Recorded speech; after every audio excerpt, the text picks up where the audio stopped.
Hey, everybody, welcome to the Tactical Traveler. Today, I have an awesome guest with us who is coming all the way from Switzerland to join us. He has traveled extensively and was really looking for an opportunity to travel and then fell upon this business opportunity that's really given him the freedom to travel and to do the things that he felt like he wanted to do in his life. Everybody, welcome to the show, Walter Steele. How you doing, man? I'm doing great, John. Thanks. Thanks for having me. No problem. So, you know, I love your story, and I'm going to tell you why. I'm an entrepreneur at heart. I'm a traveler by passion, and I love it that you were the type of person who was presented with a dream, a desire, but you didn't actually have the ability to do it. And so instead of getting, all up in your feels and getting your feelings hurt, you actually went and looked for a solution that allowed you to make money and allowed you to travel the world. I just find that to be absolutely amazing.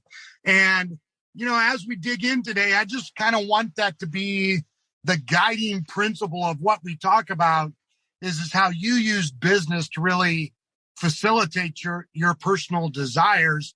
And I mean, man, now you're living in one of the most beautiful countries in the world, still running business. So I just wanted to tell you up front, man, I find that to be absolutely incredible. Thanks. Thanks a lot. Yeah, no, what you're doing is great as well. And I mean, that's just life. I just kind of stumbled upon it. It was nothing really planned, and it just kind of happened for me. Yep. Now, we share a very common story here in that both of us, our first independent trip was to Guatemala. Tell me a little bit about your trip. Oh, man, that was, 17 years ago? I was 18 years old. I just got done working a construction job, but I got laid off. The job was finished. And I spent some time at community college, but I wasn't sure which direction I wanted to go in. Yeah. So Yeah. I ended up at kind of my mentor friend's house. He's a little bit older, and we're sitting in his house that evening. And I said, Sid, I got like $4,000. To me at that time, I was like, whoa, wow, like, I'm rich. I'm 18. I don't really want to go back to college because I don't know what I want to do. What should I do? And he just said, well, why don't you go to Guatemala? I said, what? To Guatemala? I was like, where is that? Like, I didn't even know anything about the country really. I said, well, why not? And I said, well, if I run out of money, will you save my butt? And he says, yeah, we'll figure something out. And so I went upstairs on the computer, bought a round trip ticket for 3 months to Guatemala. That's how the whole life completely changed from there. Like everything from that moment on, a completely different direction. And it's probably the best decision of my life. And to this day, I think it was probably my favorite trip, or at least shocking, eye-opening, life-changing experience. Yeah. Now, what year was that you went to Guatemala? 2005, I believe it was, which is a completely different Guatemala than you saw. Yeah, completely different. They just came out of the Civil War. Things were starting to develop a little bit. I didn't speak Spanish very well, and so I thought, I'm going to have a home base, and my home base was Antigua. And from there, I met a lot of Europeans, and I was taking Spanish classes. Let's see, I used Antigua as my hub. I went to Tikal. I went to Lake Atitlan. I went climbing volcanoes. I heard crazy stories about the war, which I've never heard of before. Even my Spanish teacher was telling me about how her mother was pregnant with her, and they had to hide in the basement, and the army came in and just, they slaughtered the whole town. I mean, it was a pretty gruesome civil war where over 200,000 died, and it was in fairly recent history. So, yeah, it was shocking to me. It was like real eye-opening. I was like, wow, there's all this going on, and I had no idea. And that influenced eventually what I ended up studying. I studied international political science, and yeah, it really changed who I was. Yeah, Yeah, it did for me as well. And like you alluded to, because we talked about it, I actually landed in Guatemala at the very end of their Revolutionary War. Had no clue because in '96 we didn't really have the internet or cell phones the way we do today. I really didn't know. I just got on a plane just like you and was really uneducated about what was happening in the country and landed smack dab in the middle of it. And for all of you that are listening, let me tell you, Antigua in Guatemala is beautiful. And the mountain hiking and the volcano hiking is a very powerful thing in Guatemala. I loved it.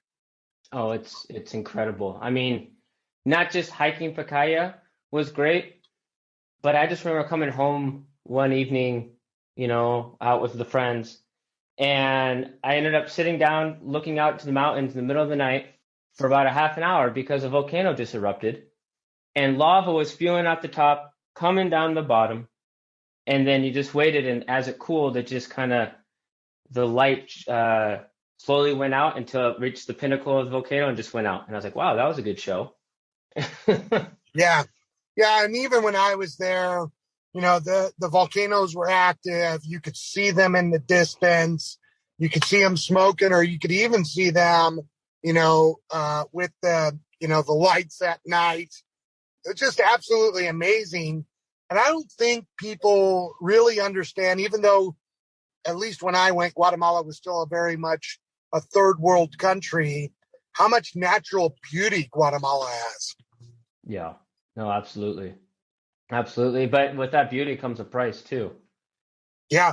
I mean, they Yeah. had huge landslides, eruptions. It was like 2016 where like just the towns were absolutely devastated by an eruption after an earthquake. Things like that happen quite often in these small villages. They just rebuild on top of the ash. They don't really relocate much. And anyway, Right. it causes some humanitarian issues. No, and it definitely does. So you get to Guatemala on just a whim, basically. Tell me about how you get the business idea that you have. Tell us a little bit about your business and tell me about how it worked. Yeah, so, okay. I'm going to have to fast forward a little bit there. So that was my first trip, and that was 3 months, and I was enamored by traveling and meeting people. And after that, I went back to work in the construction field. I actually considered joining the military to keep the travels going, but I was able to connect with a decent job where I could, work hard and make okay money, and then be able to just go on another trip, right? So I plugged into that. I went to Europe and I stayed at the houses of people I met in Guatemala, and I came back and then I moved all around the United States. I moved to Boston. Yeah, so I'm from Seattle, Washington area, Bellingham actually, and moved to Boston. Started going to school there, and then moved to San Luis Obispo, California, and it eventually ended up getting a degree in international political science with a focus in Latin America and a minor in history from University of California, San Diego. And I guess the reason why I say my degree is just because, I mean, really, it was that trip to Guatemala that really determined that. It's the whole reason why I did it, because I was so interested in it. And then after that, I taught English in Spain for a year. And I got an offer to work for a nonprofit called Guatemala Housing Alliance. And in Guatemala, it's a 6-month stint and as a project director. And my job was to find families in need around the lake and build homes.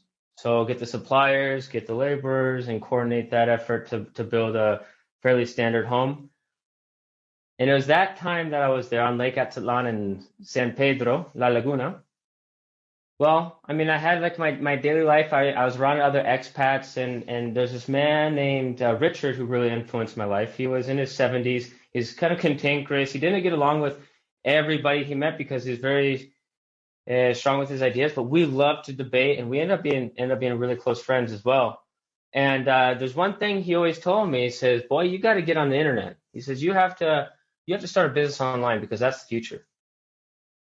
No, for sure, the internet is the future, and And what year was this that he told you that? Yeah, it's 2011.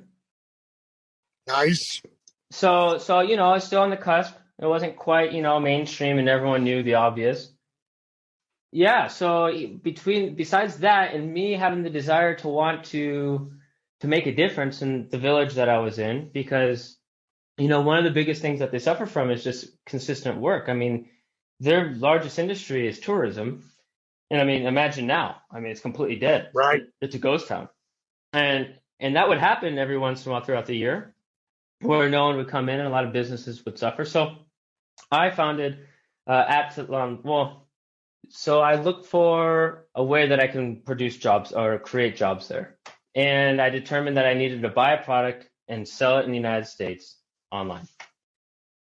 So I met this man during my work with a nonprofit named Victor Tuch.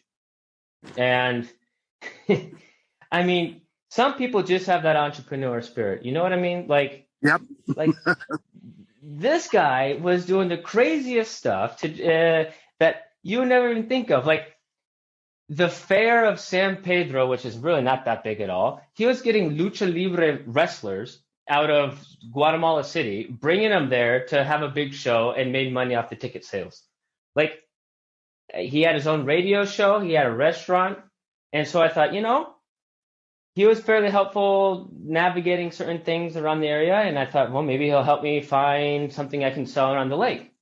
And so I called him up and said, hey, Victor, you want to help me out? Like, I wanted to start this project. He said, sure. And so he started introducing me to different producers around the lake. The first person he introduced me to was a coffee producer. And Nice. We're looking at purchasing coffee, 100% Arabic coffee. And as you know, I'm sure most people are listening, they know coffee is a big crop coming out of Guatemala. Yep. And the lake. And well, it was interesting to me because I was like, well, there's definitely demand, and who doesn't love coffee? There's a lot that I didn't want to get my hands dirty with. I mean, like for example, I know on the lake that the school schedule for kids, when you're going to have spring break, for example, is going to correspond with the harvest of the coffee.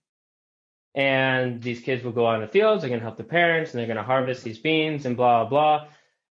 And I didn't really want to have that as an issue, or I wanted something that I had somewhat control over the working conditions and knowing what was going on, right?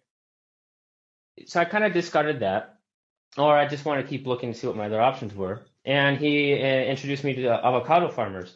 I could buy an avocado for 10 cents.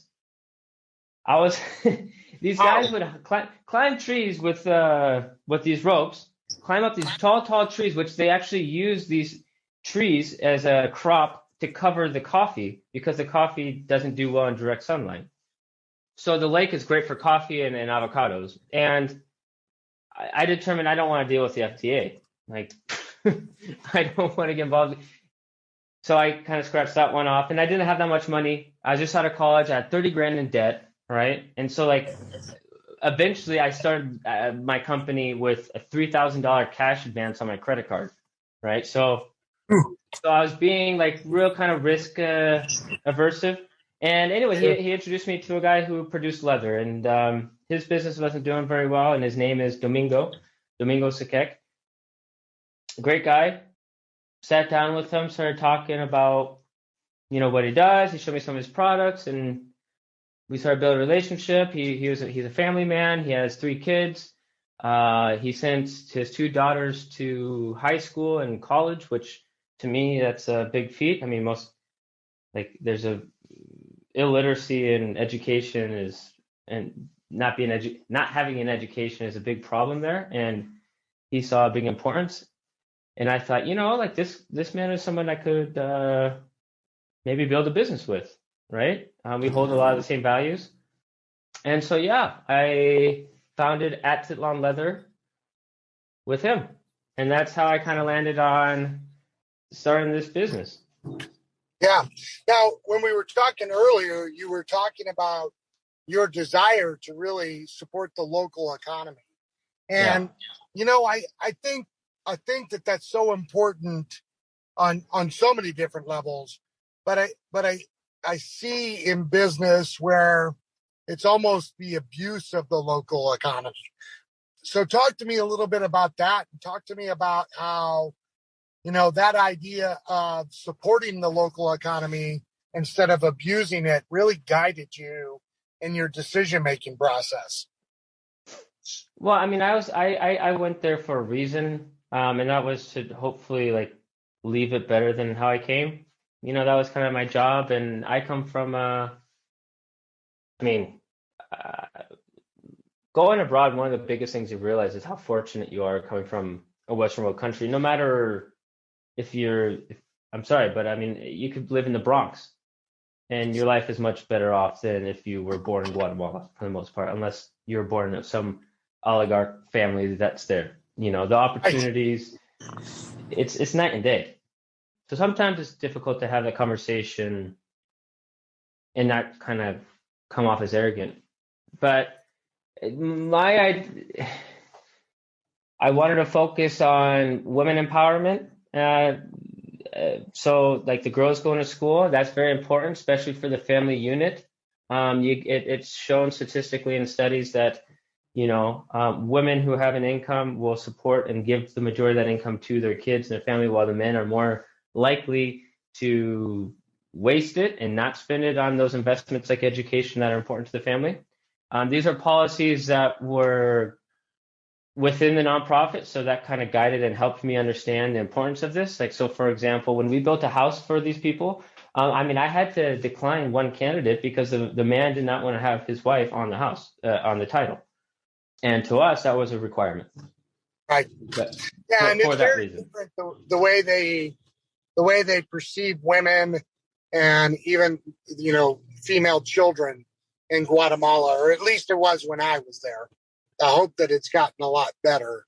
But there's a very, I would almost even say, man, how would you say it? Like, just the way that they think about women is very backwards, or almost like 17th century, so. Yeah, I've looked at it that way. I think that's the best way to look at it. It's like, so take the lens of the prism of like, how did we look at women in 1915 in the States? Yeah.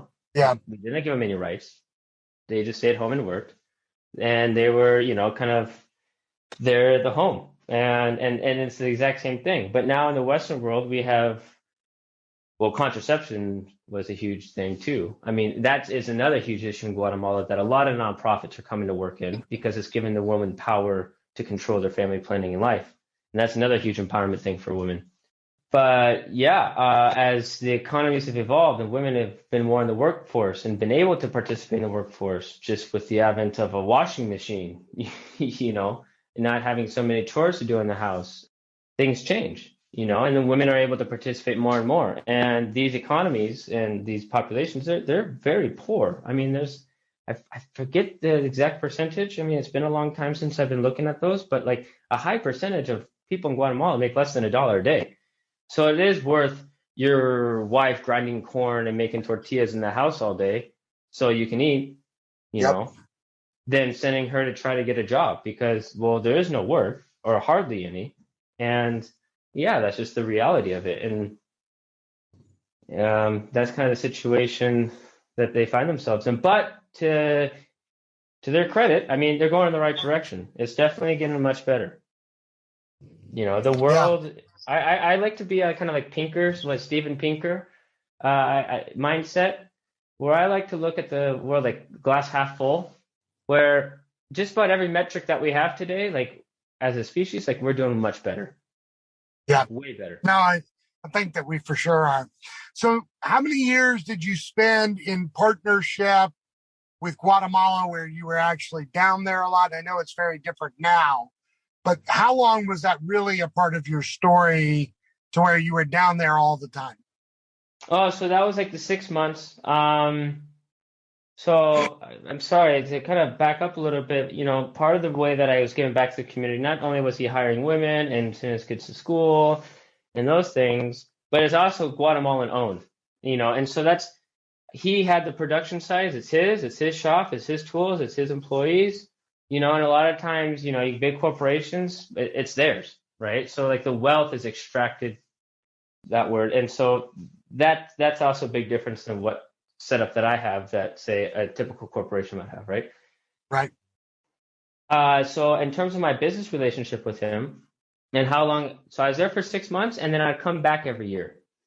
And it took a lot of trust. It's like you always have to be worried about scams, and there's a lot of things we had to iron out. There's a lot of issues like quality control, and I don't know, if you look on Amazon, we had like the best-selling leather money belt on the market until like he one of the buckles came out not so good, and the pin was breaking, and he didn't catch it. And so I got a batch of bad buckles, and boom, just a series of bad reviews really affected the sales of that product, and that's just one of the issues we had in our relationship. But so I go back every year until I think the last year was, do you remember when was what World Series when everyone had Zika? The Zika was a big thing. That's probably 2000. 14 or 15. Yeah, I mean, I haven't been there since then because so I have a young family, and I ended up going to Guatemala, and we talked to our gynecologist, well, our doctor, my wife's doctor, and yes, my whoops. And I said, what's the probability if I get Zika and I give it to my wife and my wife contracts it? What's the probability that my baby's going to have issues? Like, so she was 7 months pregnant at the time. And they said, absolutely zero. I said, good, because if it's anything over zero, I'll just plan my trip another time. Right. So I go to Guatemala, I get Zika.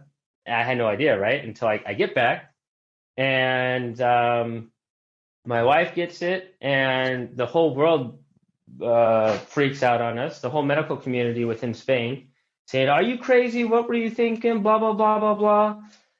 Oh, I mean, it was stressful, and luckily for us, our daughter came out just fine. But That would be stressful. Yeah, it was rough. So, at what point did you move to Spain? And then let's kind of, transition a little bit here. So, you were originally living in the U.S., then you take this, off the wall opportunity and you go down to Guatemala. You spend a couple of trips down there. You end up finding a way to make money and support the local economy and start a nonprofit that helps them overcome some of the cultural biases. At what point did you move to Spain in that journey? So I was working for a nonprofit that was helping them, but I was in Spain. So when I was in college, I went to Spain to study abroad. I just thought, if I'm going to spend this kind of money on tuition, I might as well get the benefit of being abroad. Right. Because it's almost the same price, really. Like you didn't have to pay much more. And I determined my destination based on where all my credits would be applied to my degree. Right. So, because I'm paying university out of my pocket. So I thought, I'm not going to waste any of these credits. I'm not going to waste my time. So it took me to Cordoba, Spain. And there I met my current wife and came back, I graduated. Let's see. Then I went back to, what's that? I said current wife, so like multiple wives. Oh, no. Sorry, my one and only. There you go. Let's one and only. On the right pedestal. Thanks, you saved me. You saved me from a couple nights on the couch. Right?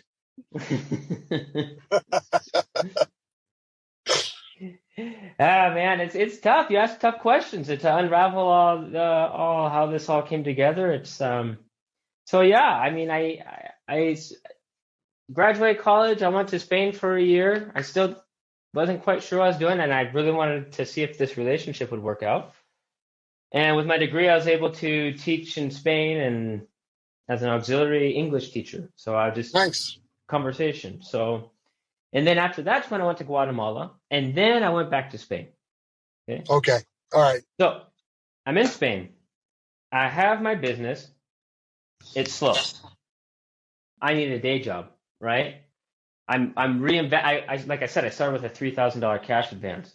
There's no money there really, so I'm reinvesting all my earnings back into the company. Uh-huh. And meanwhile, I'm trying to look for work in Spain, and there was just none.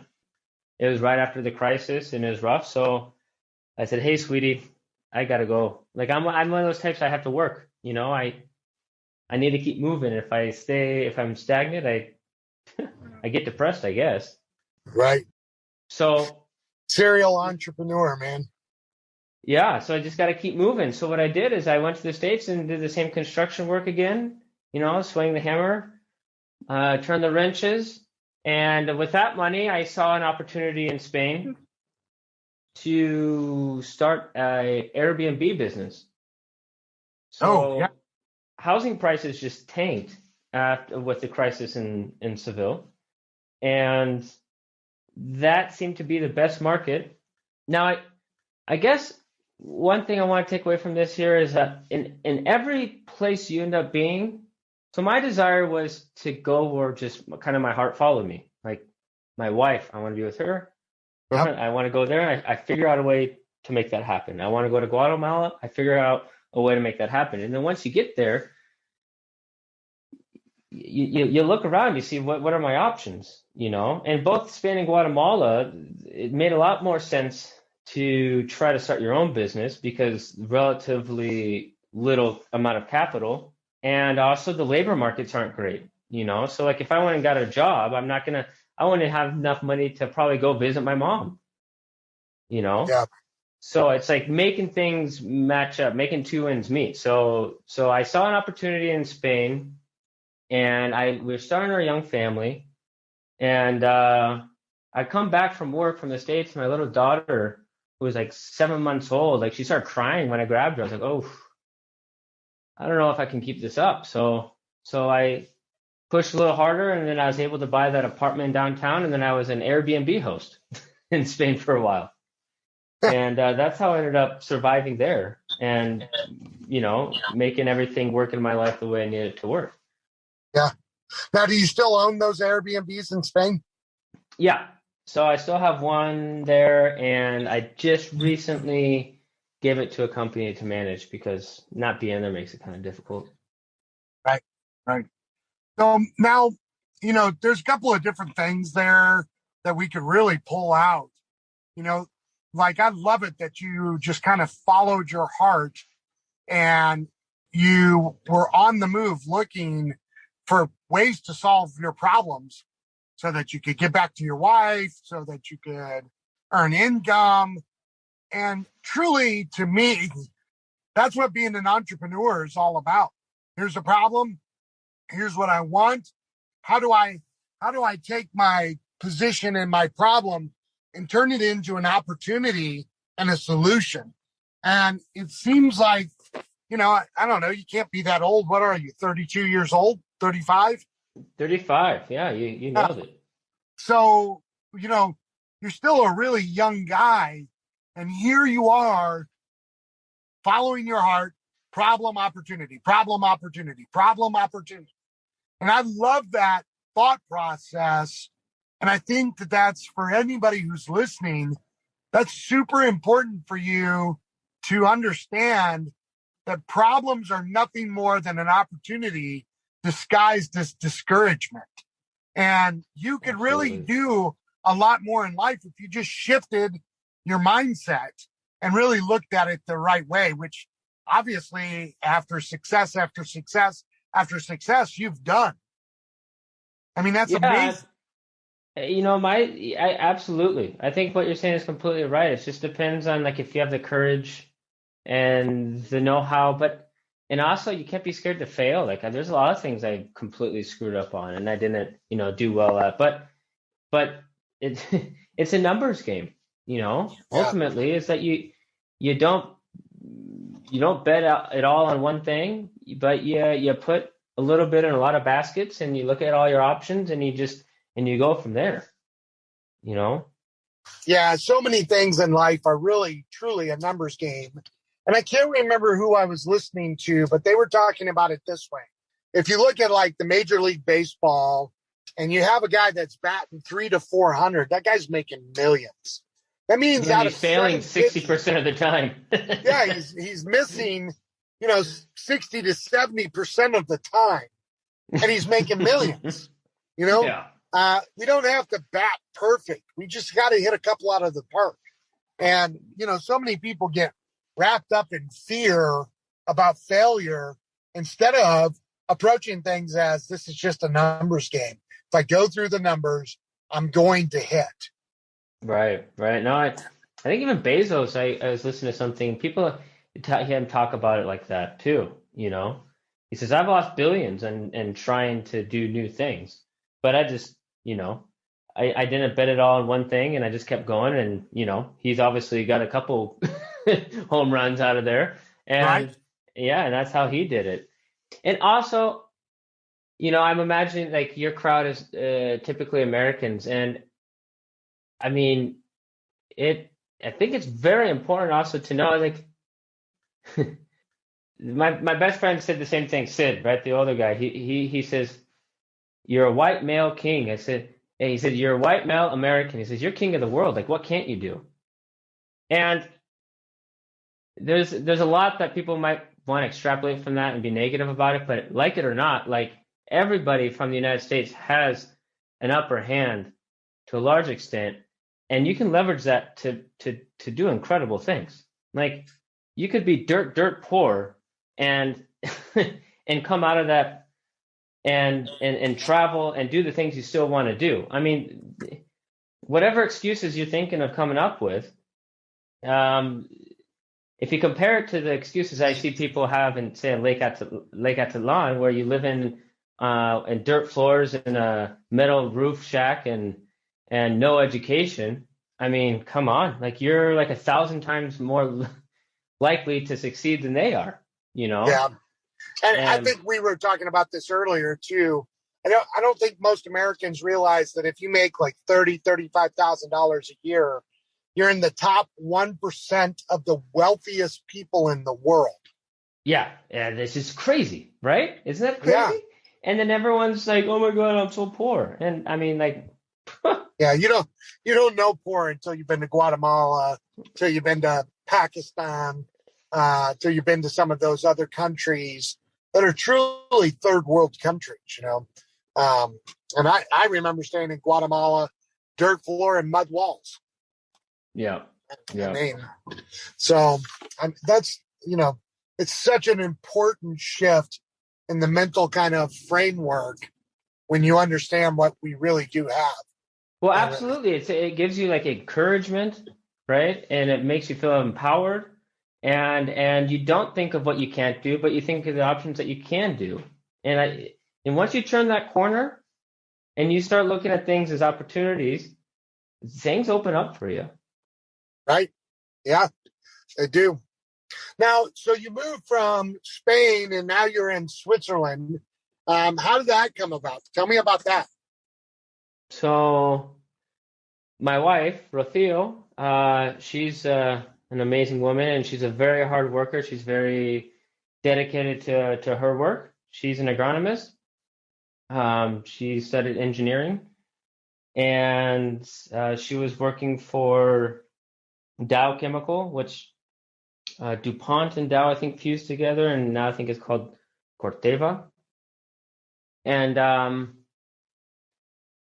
the working conditions in Spain were not optimal. She was working lots and lots of hours, taking time away from the family and putting a little bit more pressure on me and the household, because I can set my things aside to a certain extent where, if someone has a 9-to-5 job, they can't really do that. Yep. So that's another thing I love about being an entrepreneur. Like it really allows me to be with my girls. They're 4 and 5 years old, and I want to change or trade that for the world. I mean, to be with them at that age, it's incredible. It's like I'm setting a foundation that I'm going to benefit for the rest of my life. And I couldn't imagine not being there for them. But it's just tough working conditions. And so she had lots of experience and she applied to a job working for Syngenta here in Basel, Switzerland. and she got it. And she got it in the middle of COVID. We had to move into our apartment without, visiting. I've never been to Switzerland, actually, to be honest with you, before this move. And we were going to have to spend 10 days in quarantine. With no furniture because you couldn't get any movers. Well, we got really lucky on that. Oh, yeah, okay. Yeah, the relocation package. They're able to at least move our furniture for us, but even that was a pain in the butt, right? But we made it work, and honestly, I love it here. This is great. Yeah. It reminds me so much of where I'm from. Mountains, Right. nature, and even culturally, I think an American has more in common with Swiss culture than they do with, say, Spanish culture. Yeah, for sure. So you've made this transition in the midst of COVID to a brand new country, cold, for lack of better language. Yeah. As you look around, what's the next entrepreneurial endeavor? So I'm really going to try to push Chaton leather in these next. So I've kind of felt like I put on the back burner a little bit, and COVID was kind of devastating to the company and also to the country, and that the whole entire shop, the workers, and even Domingo and his wife. His wife had to be on oxygen. She almost passed away. Sales dropped by over 50% because we focus a lot on travel items. And actually, even like Victor Tuch, the guy who introduced me to Domingo, he ended up passing away from COVID. Oh, no. And, yeah, I mean like I have more connections with COVID through my experience and my relations with my Guatemalan colleagues and friends than anywhere else. I mean, I don't even think I know anybody in my inner circle that has had a bad case of COVID. Right. Whereas like everyone in Guatemala, like just poof, and everything's just stopped. And so I've supported them a little bit. I've sent a little bit of money just to help them get through it. And I'm in a strange situation right now where like, when I was saying that every place is different. Yep. And now I'm in a place where that if I were just to go and get a minimum wage job, like it's good money. And minimum wage in Switzerland, I think, is actually like $35,000 a year. Oh, wow. Yeah, like it's pretty. And then salaries, it's not uncommon for you to start at 60 or 80 and things like that. But I really think that I really don't want to throw in the towel with the company. I feel like we're a team and we depend on each other.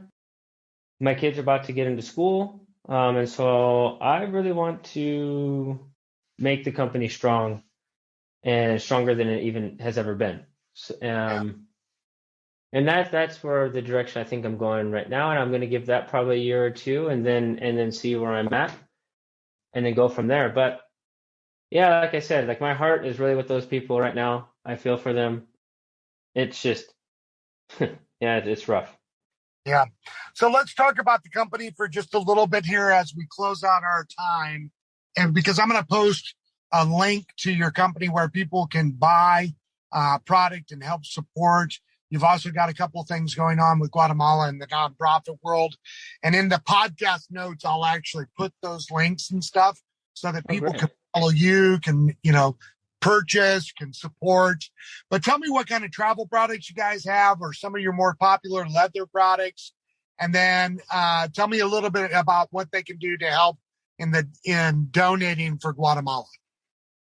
Okay. I appreciate that. Our biggest seller is our leather money belts. So when you travel, when I went on a honeymoon with my wife to Thailand, I just put like $1,500 in euros in my belt pocket. So it has like a 19-inch zipper in the back. And whenever I need money, I just pulled it from there. I didn't have to worry about ATM fees. I didn't have to worry about being stuck without money, which has happened to me before. When I was in Guatemala the first time, I ended up in Livingston, And thank goodness that one of the travelers like just helped me out and gave me some money to get out of the rut I was in. But so yeah, our leather money belts. We have accordion wallets, which are great gifts and cool little wallets that have great dividers and cards. And then another big thing that we're developing, and I'm really impressed with how well we make them, is we have women's leather boots. They're Goodyear welted, all handmade, leather soles, and I mean they'll fit your foot like a glove. They're amazing. So, and then we also we offer those in custom as well, and we've got it down pretty well where, yeah, they're going to be a really nice fitting boot, and yeah, and we have a couple of backpacks and like adopt kits, like other things related to travel, like little knickknacks. That's cool. And they can find this on Amazon. What's the preferred method for them to purchase for you? Is it Amazon or directly from the site? I mean, the site would be best. The site would be best. Amazon charges 15% to everyone who sells on there. Yeah. So, yeah, Amazon would be best. But then, if you are a big Amazon shopper, I highly, highly, highly recommend using Amazon Smile, and they take a percentage of that purchase, and they donate it to whatever organization that you choose from their list. And Guatemala Housing Alliance, which is the nonprofit I work for, who are giving scholarships to children and also building homes for people in need around the lake, they're on there. So if you use Amazon, if you're a common Amazon shopper, that's a great opportunity to really, live your daily life how you usually live it, but also give back to people who really need it.